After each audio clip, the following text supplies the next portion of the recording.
Akasema Allah katika surati an-Nahl, man amila salihan, yule ambaye atakayetekeleza jambo jema, min dhakarin au untha, ima yuwa mwanamume au mwanamke, falanuhyiyannahu hayatan tayyiba, basi hao tutawapa maisha ambayo yaliyokuwa mazuri, wala najziyannahum ajrahum, na tutawalipa malipo yao, bi ahsani ma kanu ya'malun, kwa mema ambayo walikuwa wakiyatekeleza na kuyatenda.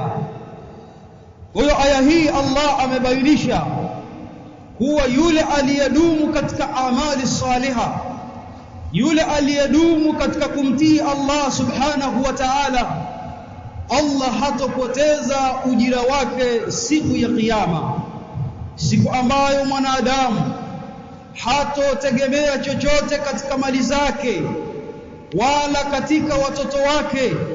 isipokuwa yule ambaye aliyomwendea Allah kwa moyo ambao uliosalimika. Yawma la yanfa'u malun wala banun illa man ata Allah biqalbin salim, siku ambayo mali haitomnufaisha mwanadamu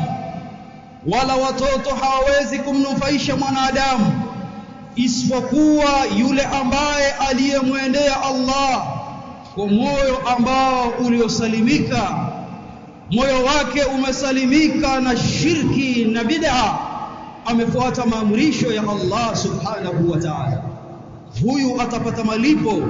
yale ambayo amemwahidi Allah subhanahu wa ta'ala. Ibadallah,